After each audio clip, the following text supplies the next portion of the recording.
Well, good afternoon and welcome. Nice to see some familiar faces as well from this morning, so thank you for coming back. Hopefully you sort of woke up from the last session or got excited by it, whichever one it was. So welcome to Juggling a Busy Workload, and we're going to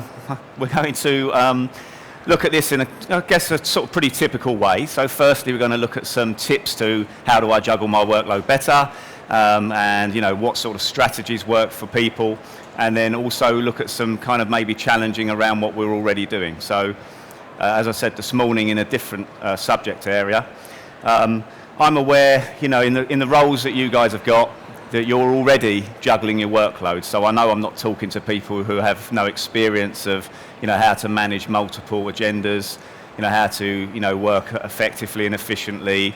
So we're just looking at it from a position of developing from wherever you are, not that you're at zero and we need to kind of get you from zero. I already appreciate that, everyone here is already doing this to a certain extent. So it's about improving where you are and just increasing your capabilities in this particular area. Okay.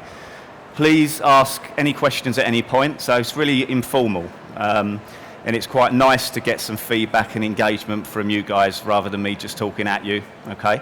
So what I'll do periodically is ask, are there any questions, or I will ask a specific question, and as we have a wonderful assistant at the back there who will be running around with a microphone so that we can kind of hear the question and everybody can kind of be involved in the process, okay? So again, welcome, and I'll take you through a formal presentation and try not to talk about the slides too much because you can see that for yourselves from where you are, okay? So I'll make a start. This is what we're going to cover, essentially, okay? And it's really about prioritization, okay? It's about the desire to improve, and it's about the motivation to, if you like, implement that improvement process within ourselves in terms of our behaviour and thinking. So if you're thinking about managing your workload more effectively moving forward, which I think you must be, because otherwise there wouldn't be a kind of interest in this particular subject area, then you have to be motivated. You have to be, or it won't happen, and you have to have the desire to kind of make something change and become better. Otherwise it won't happen. And you need to be able to prioritise what's the most important thing. And that even in itself is actually a really complicated and difficult question. Sometimes we can maybe oversimplify something like that. So in terms of prioritisation, who's it important for? Are we talking about, what's your priority, what's the priority for the person you're reporting to, or what's the priority for the business? So even that in itself is a kind of, a question to kick around, okay?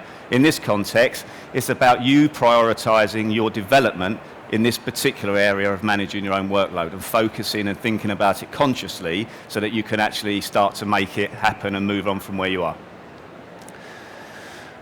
Okay, so this is on the literature that you guys would have read about this session. These are the kind of key questions, I think, that we're saying this is what the session in 50 words.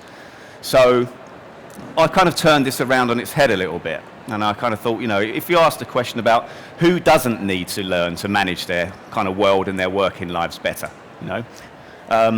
who hasn't in the past and maybe in the future, no doubt, will at some time allocate too much time, too much energy in the wrong direction on the wrong thing for the wrong reasons. We've all done that. And who hasn't felt overwhelmed, at times. And whether that's at work or outside of work, this is how you want to kind of personally kind of take this information forward. Personally, I think it's useful to consider, this kind of managing, multiple agendas in the workplace, but also to think about that outside of work. And what's happening in the workplace right now, and I'm sure you guys will be aware, is that, this divide where we used to have, work here, so even my dad's generation, they'd go to work in the office, leave the office, and they may occasionally have brought paperwork home, but that's kind of as far as that went. And now we're working in environments where we're doing Skype calls from home, we're working across time zones, things have changed enormously, and very quickly. So the work life and the personal life have almost kind of merged, and are merging, and you look across globally how different countries and cultures work and how, traditionally in the UK people have really separated work and their private life, so they have their colleagues here, and their friends here, have work here and home here. And not every culture globally is like that. In many environments, in many cultures, your work colleagues are your friends, everybody socializes most evenings, people are taken to work and given lifts and sharing kind of food with the families at weekends. For me, maybe when I was employed in an organization, I may go out on the Christmas do. I may occasionally go out on someone's leaving do. But I certainly wasn't, and I think this is age relevant as well, so I certainly wasn't going out sort of 3 or 4 times a week with my work colleagues because I had my friends. And this sort of thing is kind of really changing, and that's the kind of environment that we're working in. So we need to consider, how do we manage all of these things that are merging together as well? It's not just about managing work anymore and managing life. So the things are merging together. So who here, if you put your hand up, I'll just ask a direct question. So who here has never felt overwhelmed at work? Okay. And me too. Okay, so that just shows you that everybody in this room, and it's not surprising me in the roles that you guys do, everybody in the room has had that experience of it's just too much. Okay? And it is an experience. Okay, and it's a kind of experience that everybody in the room will have, kind of, I guess, internalized and understood differently. Okay, so here's potentially, we're going to look at a few sort of, I guess, typical, issues, problems, strategies, just go through methodically of, how we can start to think about this subject a bit more clearly. So this is key. It's a very small difference in language there, but just take a look at that slide.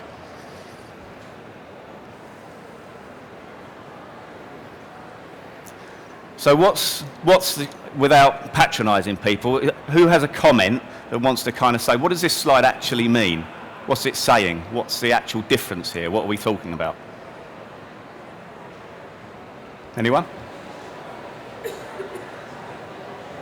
Okay. So what this slide is actually saying is this, okay? And my little story, my anecdote, will explain the difference between these two things. So last week, I put a colleague that came over from the US into a taxi to go off to the airport. And Paul Stoltz is a great guy, if any of you guys want to look him up. Real inspirational guy, does a lot of work with working with adversity. And I put Paul in the car, and we've got a mutual respect for each other. He's very grateful for the way I looked after him while he was here. I was very grateful for the work he did.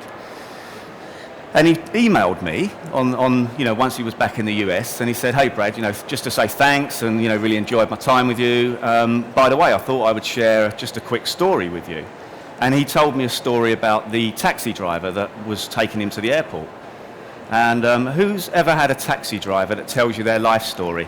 Yeah, right, everyone had that kind of, and sometimes it's not the most positive story, sometimes it's kind of, a bit of a groan, and you're sitting there paying for a taxi, kind of wishing you had earplugs. Anyway, so this taxi driver is saying to Paul, just look at everybody else on the road, essentially, why can't they just drive like I'm driving? I've got an advanced driving license, I redo my test every 2 years, I kind of refresh. I've got my HGV license. Just look at the way this guy's driving, pulling out in front of that woman there. Look how fast this person's going. And Paul had this all the way there, and he was relieved because it meant that he had a real professional and efficient driver. What happened, when they got to the airport and Paul was sort of getting out with his bags, he realised that the driver had taken him to Heathrow and not Gatwick. Okay? So it was a really efficient driving, kind of, if you like. It was really efficient driving, but it wasn't very effective driving because we went to the wrong place. And so I guess the kind of, the thing to think about there is, when we're really working hard and we've got all these things to manage, are we doing the right things? Really ask that question. Are we always doing the right things? The answer to that is no, we are not always doing the right things.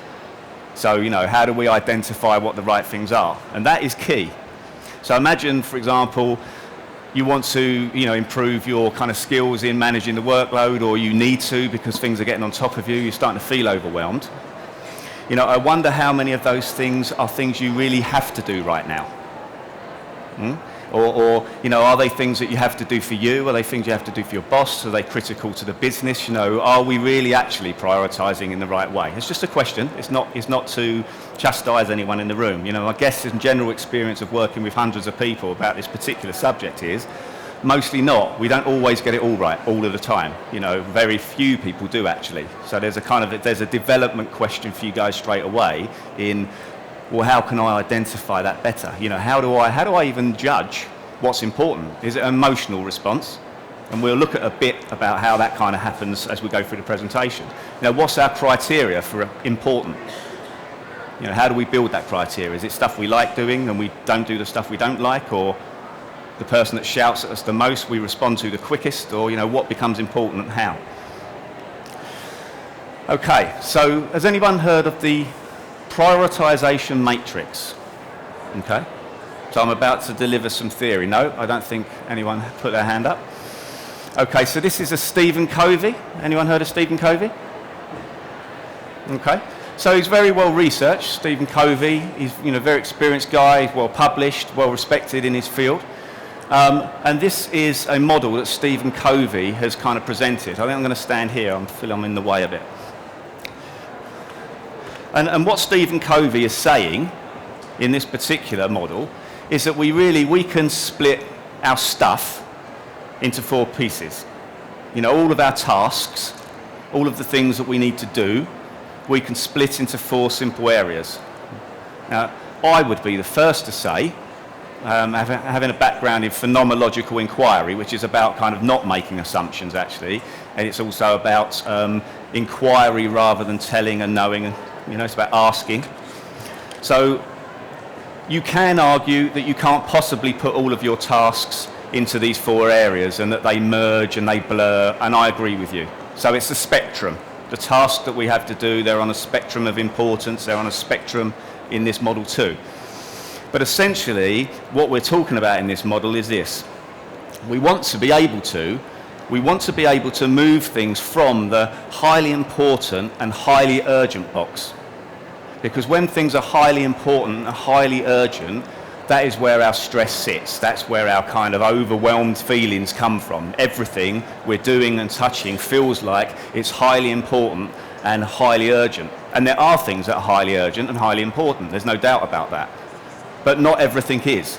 And Stephen Covey's research has shown that most people, I don't know what most people means, I don't know who you researched, but most people operate with 90% of what they are working on feeling as if it's in this category.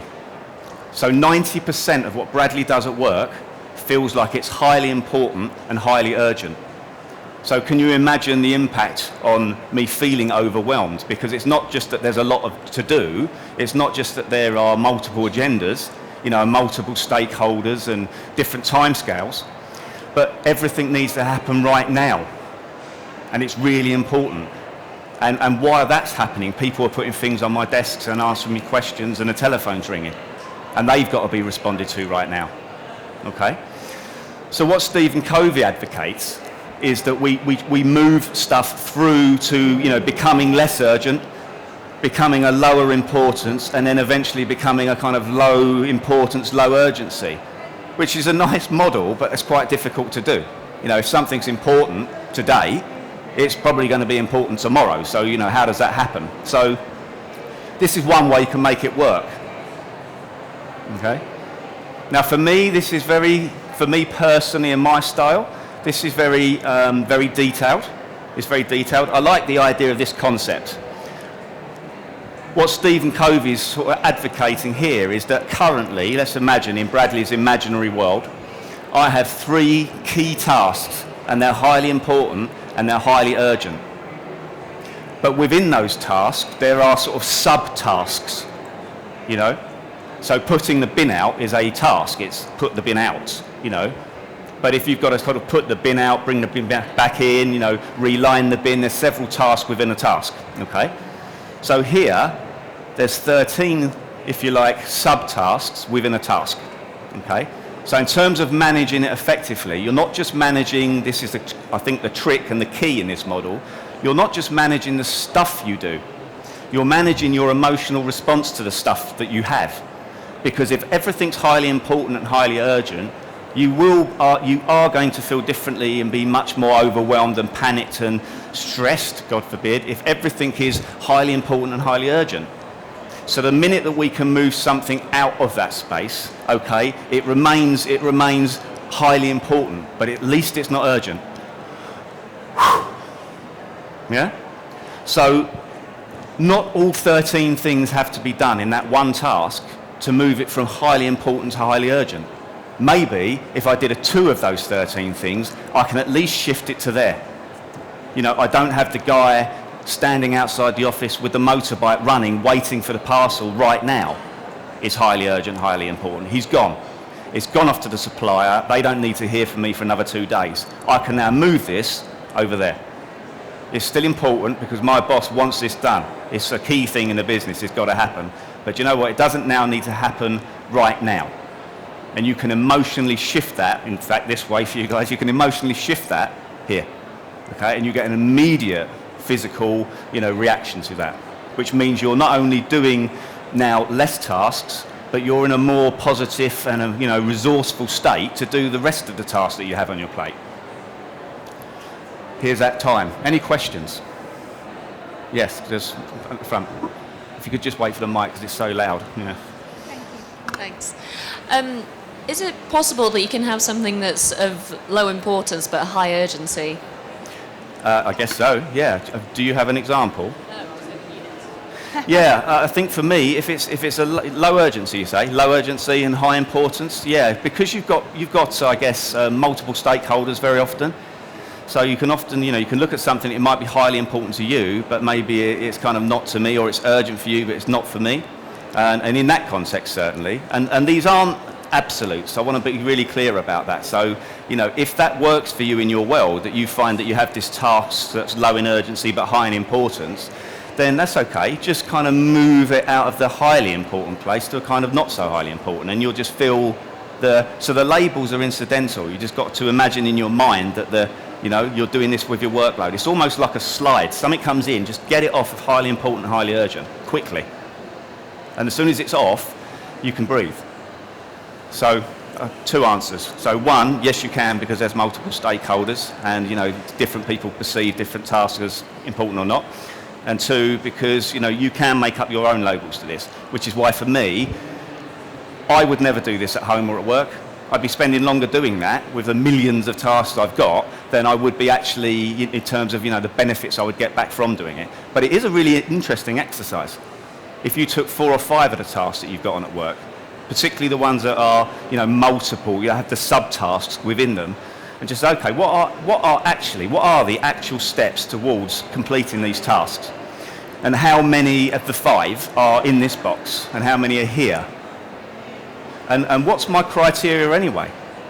What does highly important and highly urgent mean? Okay, to me it's an emotional criteria for most people. If it's stressing me out, it's suddenly highly important and highly urgent. Yeah. So just take maybe 5 tasks in your own environment and your own working place and just see how this sits. Break down the subtask and then see, does this actually work? Does it actually work? I've got 27 things to do and 4 or 5 things in this area. What if I do these first 5 things and just move it to less critical? Does that help me emotionally manage that? Does it make me feel that I can take more stuff on? My guess would be pretty much for everyone in the room, yes. Because this isn't like Bradley's personal opinion, although I'm kind of wrapped up in a fair amount of passion in this particular subject, but it's well researched. These are the things that people do that work for a lot of people. These are the things that, really successful people do that really manage a lot of stuff, So I think, that's what role modeling's for. Any questions about anything? Okay. So another reason that people find managing their workload difficult is because we procrastinate. Okay, let's try this again. Put your hand up if you never procrastinate at work. Okay, I've got a wonderfully honest audience in front of me, and you'll notice my hand didn't go up either, okay, because we all do that, and we'll look at why we do that. But here is a typical kind of list. I'll put it all up in one go. And it's a useful list, because if you do these things, you won't procrastinate. Not really.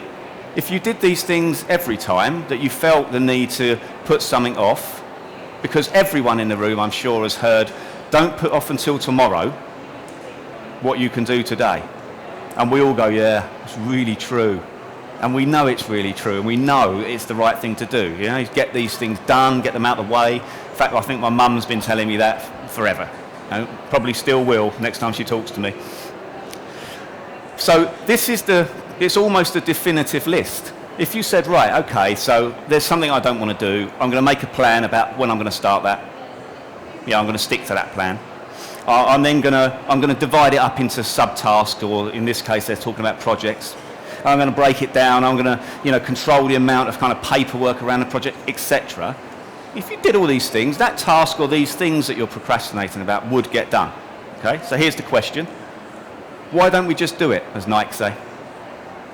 We're bright people. There's not many really dumb people. There's not really many dumb people, particularly in the room. Okay, why don't we just do it? Okay, I'll reframe the question a little bit.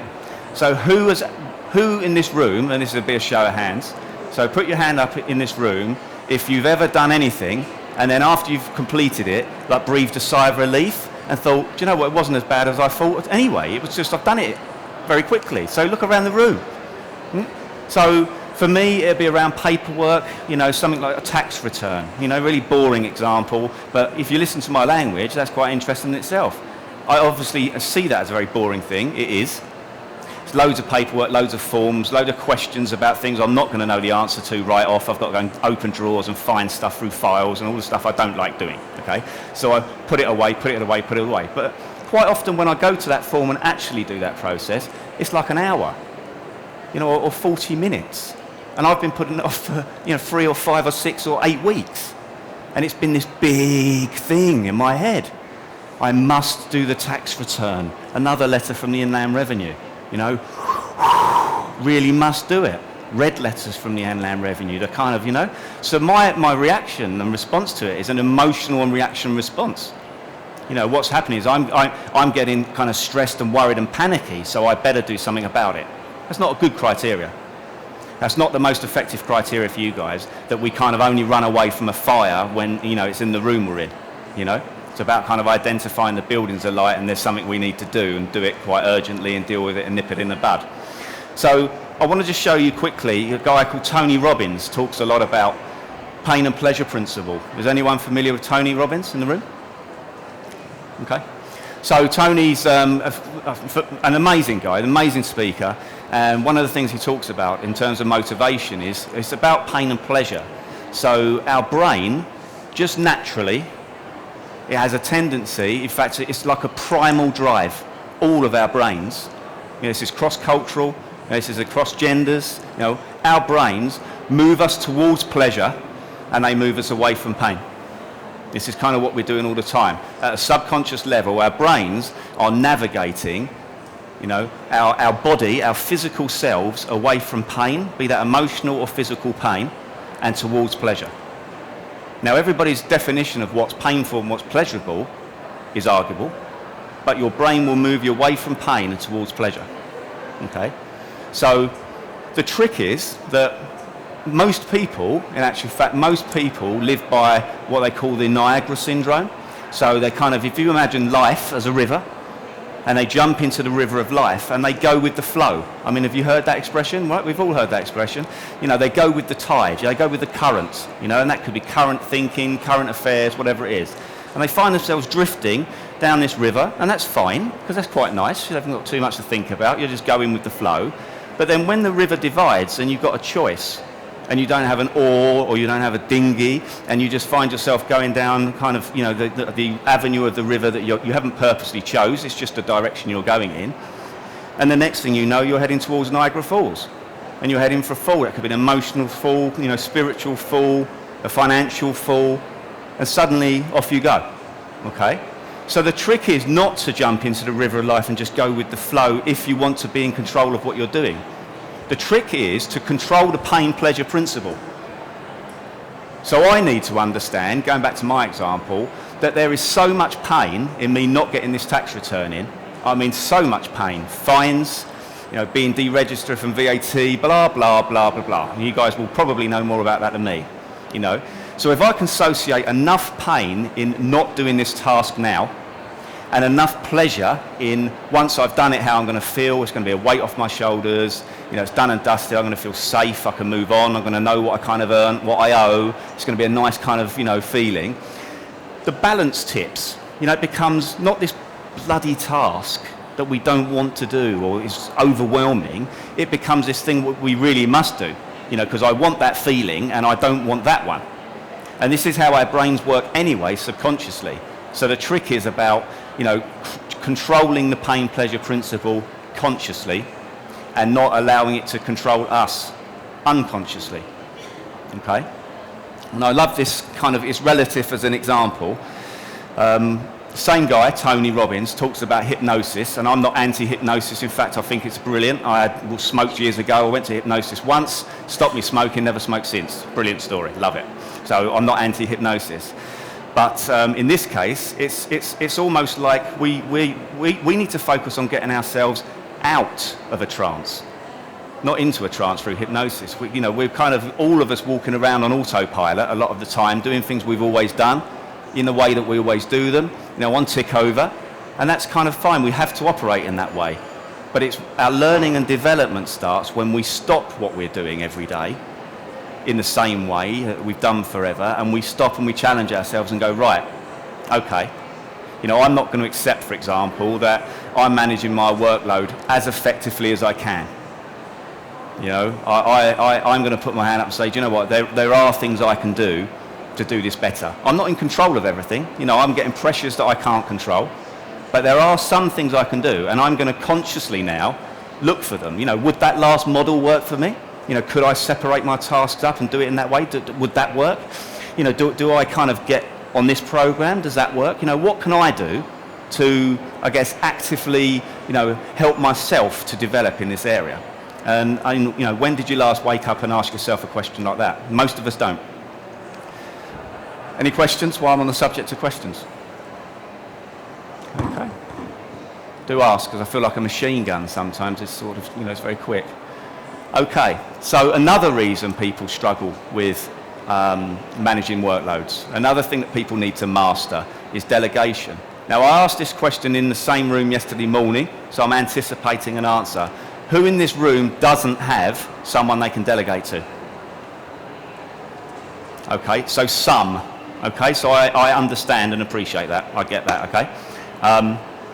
You will at some point in your world, no doubt, have someone to delegate to. So this model is relevant to people right now who have someone to delegate to, or for people that will have people to delegate to in the future.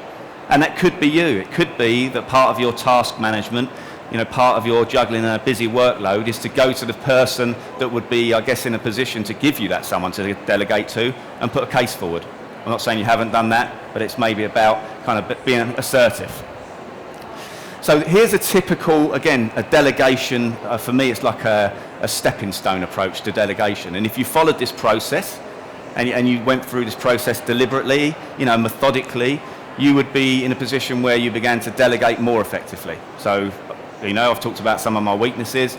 I would delegate quite well as a manager. I felt that I could trust people to do stuff quite well. And so, for me, this was a very natural kind of way of working to delegate.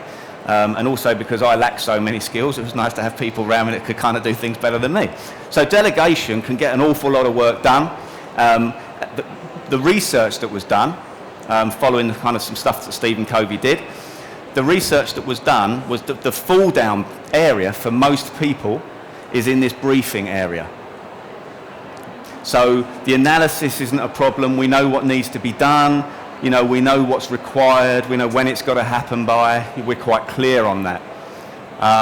We know that who should be doing that. We know that, sorry, I've just been put off my trail of thought. I saw someone standing, they can't see. We're going to be sending these slides out to you guys. So if you're missing anything or you can't see them, then, just bear with the conversation. So the appointment is, we're clear about that. Who needs to do this task generally isn't a problem for most people, okay? But it's the briefing. Because very often we're being asked to delegate something that's being delegated to us. Okay, so we have someone's interpretation that may have come from a board situation. So a very kind of, very brief, upper level synopsis of what it needs to happen, down to a manager that we're working with. That manager gives you an interpretation of his interpretation. So it's a bit of a Chinese whisper situation already, And then we tell our person that we're going to appoint to do it, and we give them a briefing about what needs to happen. Okay? So I can see nodding heads as I'm telling that story, because we've kind of, how many times have you spoke? Okay, here's another question. Put your hand up if you've ever had an experience where you've had an email or you've had a meeting with a manager, maybe senior, and you come away thinking, do you know what? I really am not clear about that. Right? Look at the hands. Okay? So this happens all of the time. So just imagine that piece of communication, if that's the right word, piece of communication, but if that could be improved so that everybody kind of understood things quickly, rather than maybe having to go back and recheck and double check, and I think that's good practice anyway, to be clear that we're clear.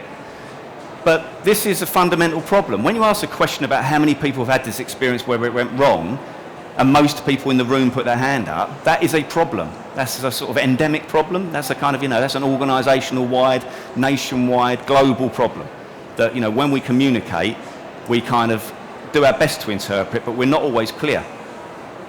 We're not even clear that Bradley thought it was really urgent and important. You didn't quite get that. You thought it was just kind of important. Didn't realise it's so urgent. So now you look unprofessional because you haven't done it. And, it was really important. I told you that. You kind of, well, that's not the message I got. And it happens all the time. So in the area of delegating, whether you're being delegated to, which all of you in this room would be, or whether you are delegating to somebody else, you have to get that briefing right. It will save you time.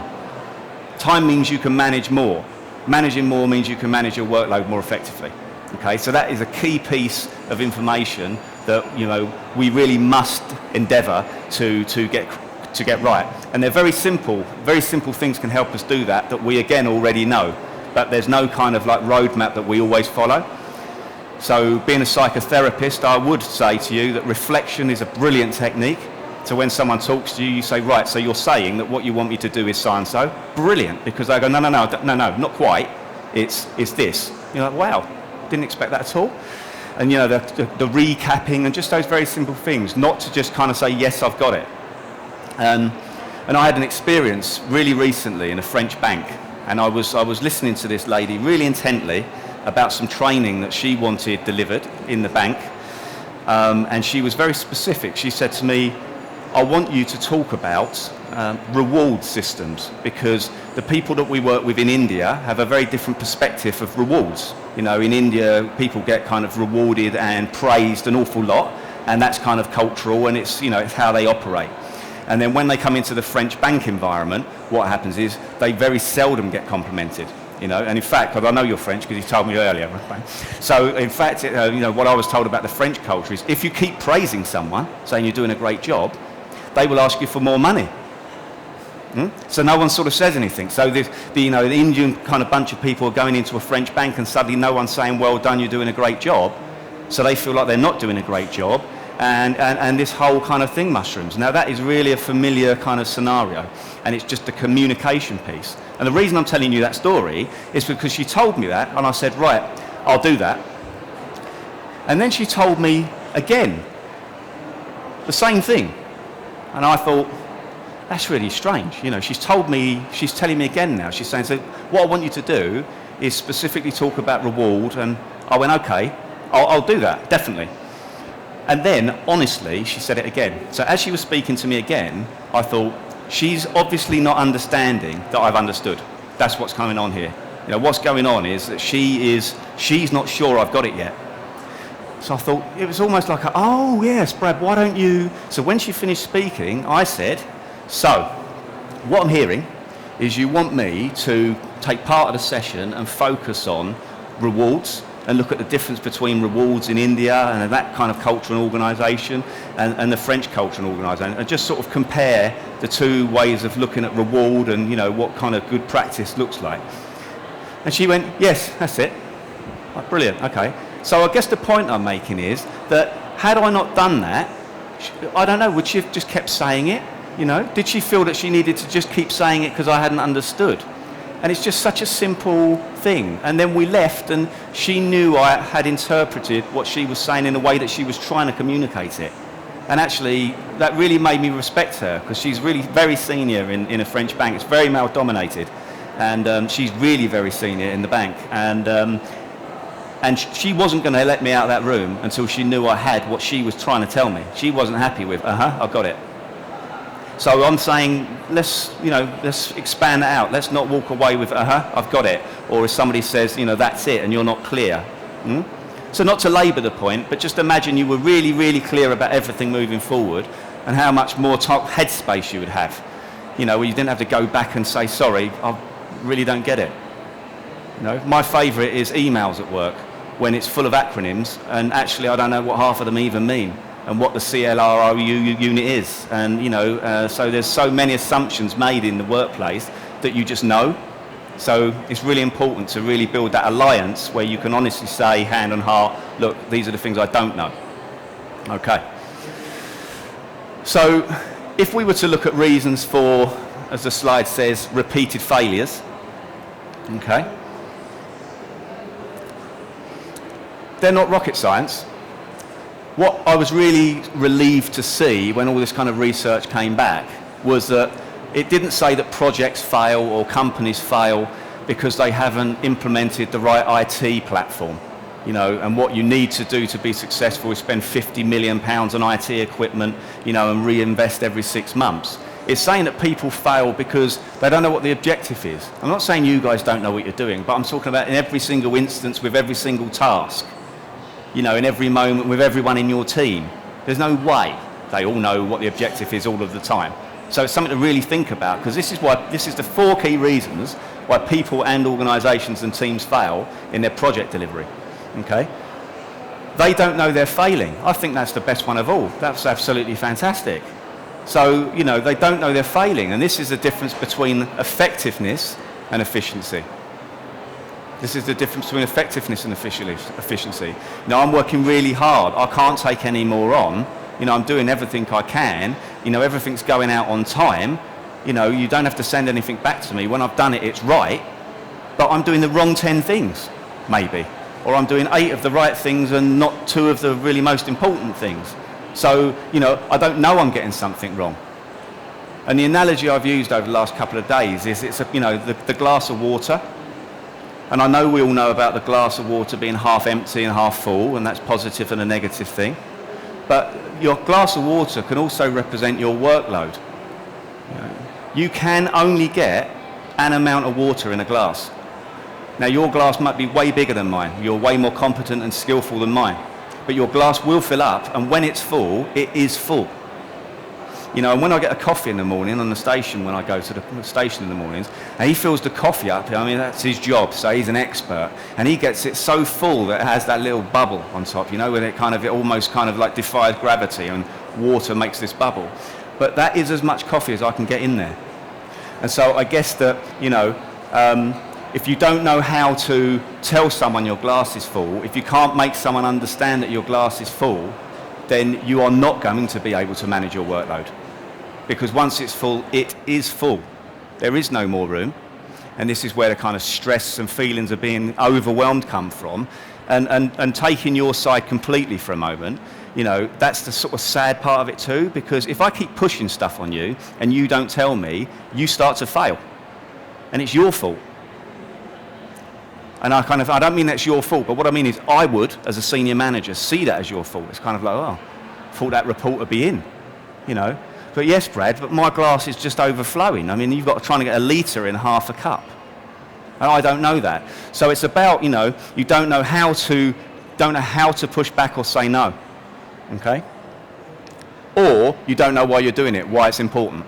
Okay, so these are the 4 key things for, for you to reflect on and just think about within your own team, your own organisation. Do we know what the objective is? Do we know if we're failing and where we're failing? Are we telling people if we think they're failing? Do we know how to do things differently? How to say no? How to sort of push back? Say our glass is so full, there's no more room. Do we know why this is important? There's all of these things to do.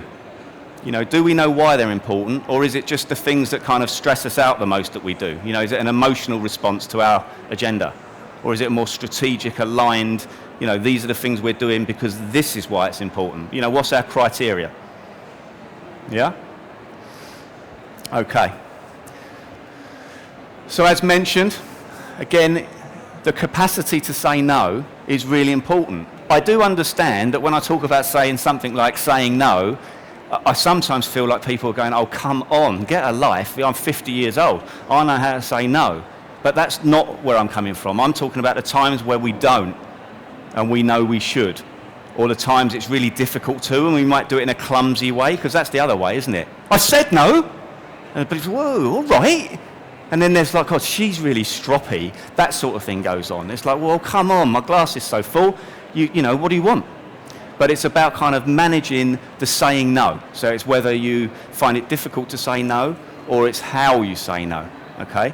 And this is this is the biggest, I won't say the name of the company, but let's just say they're a multinational, hundreds of thousands of staff, massive organisation globally. This is one of their biggest problems, is because of a cultural kind of element.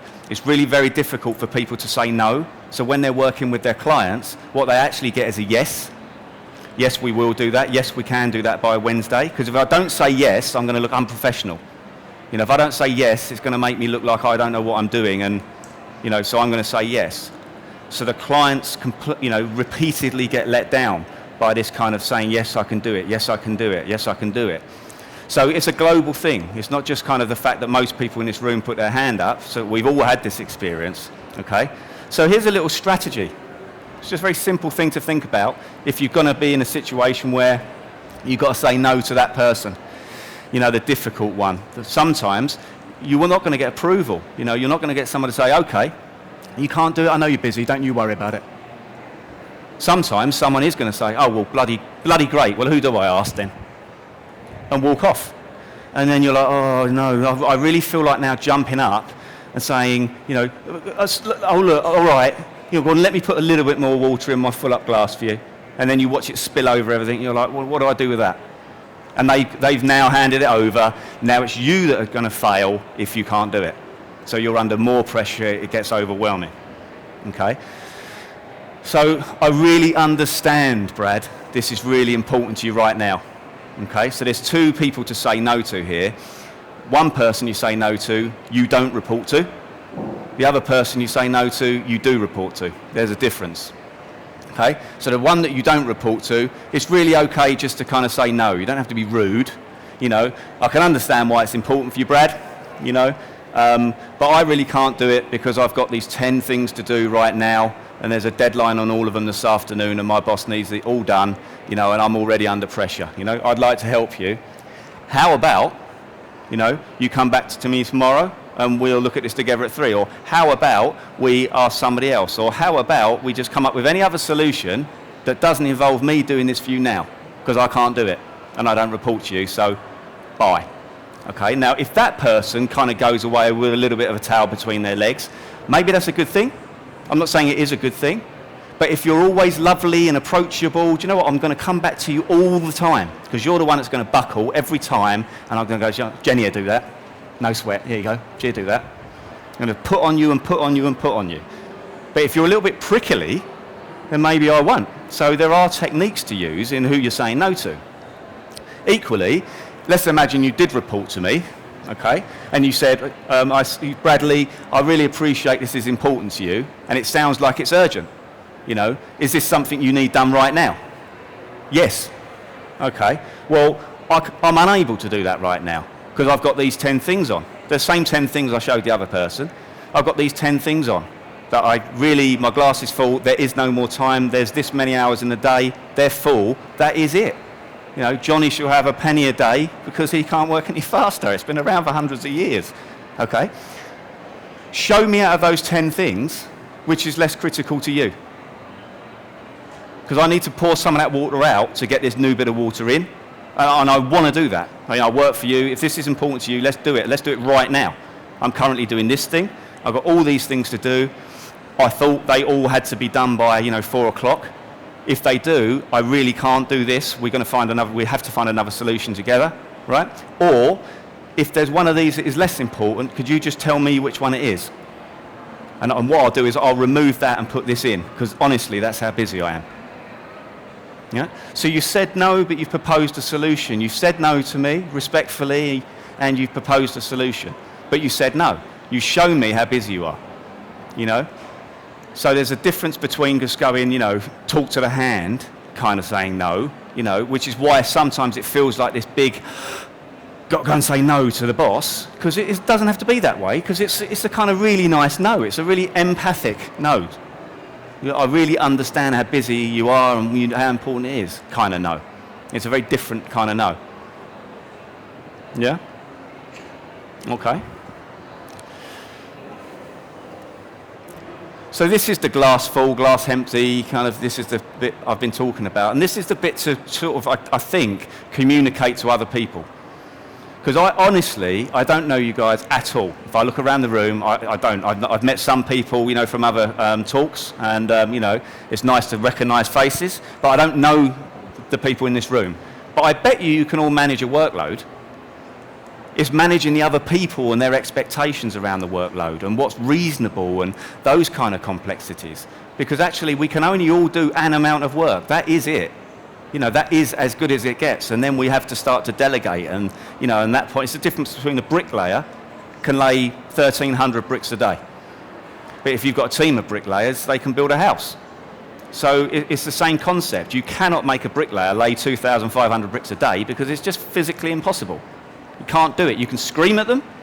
You could berate them non-stop. You could reward them with thousands of pounds worth of bonuses, and they still cannot get past that. It's humanly impossible. And it's just about relaying that message to the people that you work with and their expectations of you. Because that feeling of overwhelmedness that all of us put our hand up to at the beginning of the session, that feeling, it belongs to somebody else. Because you guys aren't overwhelmed because you're incapable of dealing with your workload. It's just the expectation in the modern working environment is such a high expectation, we can barely keep up with that expectation. And that's not fair for us to feel overwhelmed because of that. We need to push that back where it belongs and say, do you know what? Really, not only am I absolutely full, but I'm doing it all well. Okay. So some of you guys have seen this cognitive triangle this morning, and some haven't. So I just want to kind of touch base on, what this is representing is our thoughts are linked directly to the feelings that we have, and our feelings are directly linked to our behaviour. Okay? So if I link that specifically to what we're talking about now, okay? If I think that I'm overwhelmed and this is unmanageable, okay, how am I going to feel? Pardon? Gonna? Yeah, okay, so down. Down, negative, stressed, I might even start to feel those physical things, a bit sick, headaches, people go off sick, my wife works in the NHS. It's just crazy what's going on. It is crazy what's going on. She works so hard. I don't know how much harder people can work, breaking point sort of stuff. So, if it's unmanageable and you're overwhelmed, you're going to be feeling negative and upset and even start to get sick. How would you then behave under those conditions? One example. How would you behave? Yeah, okay, brilliant one. You'd be irritable. So Brad would walk over and ask you to do something else. You're like, for God's sake, I'm bloody up to here. I've had it. I can't do any more. But what if you kind of went, right, okay, look, let's get a grip on this a bit. I've got a lot on here. Maybe I am overwhelmed because I've got too much. Maybe it's time it went back somewhere else. And, I know people sitting there in this audience right now going, yeah, but there's nowhere else to put it. Right? I'm saying, okay, there's things we can and can't control, okay? So if you're taking control of here and thinking, right, what can I do that's different today? What can I do that's actually going to alleviate some of this, pressure and tension and the feelings of overwhelmedness that I'm under? What can I actually do? Who can I get to help me? How would I then feel if I'm starting to see, and think about a way forward? How would I feel? Sorry. Less stress, that will do, fine, won't it? Yeah, so less stress. You would actually start to feel a sort of sense of clarity, that you've got some control. You start to feel like a sense of purpose, like you're getting a march on, okay? And so your behaviour would be completely transformed, And I'll give you a real life example of, the Olympic team that won the gold medal in the rowing, okay? So there's tests that you can do on an athlete, and what they do, they test the cardiovascular system, muscular system, skeletal system, endocrine system. They do the full kind of proper, analysis on these athletes. And there's a scale of 0 to 12, okay? And if you're fit, if you're in this room and you're fit and you might do some triathlon or swimming or whatever, and you're not a professional athlete, you might score about a 1, a 2. It's a really, really astronaut, sort of fighter pilot kind of scale. And the team that won the gold medal in the Olympics, the British team that won the gold medal in the rowing in the Olympics, they scored a 10. So they're really out there with fitness, all of them across the board, and the team overall was a 10.5, okay? But the interesting story is that the team that got the bronze medal, they didn't score. The team that got the bronze medal, they should have been like 14th. Okay, and so when they were talking about, well, what on earth happened? How did we suddenly come from these guys? You may as well have been sort of drinking lager in the back of the boat, really. I mean, it's obviously an exaggeration, but when they were tested, if you'd put these people in a sort of physical environment against the other team, absolutely not a chance in the world. Different physical bodies. So the only difference that made a difference was their belief in and their thinking in what was possible. And that's the feedback from them. And that's the feedback from, if you do any sports psychology at all or any awareness in that kind of area, that's what's fed back all the time. Where did you suddenly find another 50 metres on the javelin? Where did you suddenly find another 1 second off your 100 metres? Because I started to believe it was possible. I started to feel that this was actually a reality. It's actually going to start to happen. And do you know what? That turned into behaviour. So it's a very simple model, but don't underestimate that. That's been around a long time. This model's been around since 1930s. It's been adjusted and adapted, but for smoking and drugs and all sorts of behavioural change stuff. And they still work with and use this in the prison service now. So whether you think that's a good thing is a different story. But if you look at reform, maybe it's not so effective.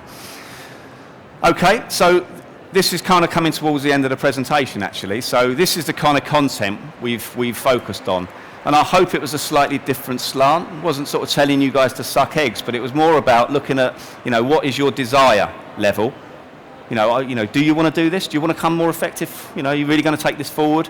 And what motivation? How do you motivate yourself to do that? Thinking about the pain-pleasure principle and the cognitive triangle. What kind of thinking do you need to put in place to become more successful in that area? And prioritization. What is the criteria for your priorities? Is it stress? Because if it's stress, it might need a rethink. When I'm really stressed, it gets to the top of the list. If there's something I'm doing that I'm dreading, then maybe it goes to the bottom of my list. Is that a criteria you're happy with, I guess? That's the kind of question. All right. So if you're interested in sort of further reading, some people like to kind of have some takeaways, some books that we recommend there. Central Time Management, Get Everything Done and Still Have Time to Play, and First Things First. And I would also recommend, there's a book called Getting Things Done. Can't remember the author for the life of me. Brilliant book, really good, and that's got a lot more practical applications about time management and stuff. Really, really very good, so Getting Things Done. So that's the end of the presentation. Guys, thanks for your attention. I'm happy to take questions if you have questions at this point. Thanks for your attention, been a great audience. Hope you enjoyed it and I hope it's useful. Okay, thank you.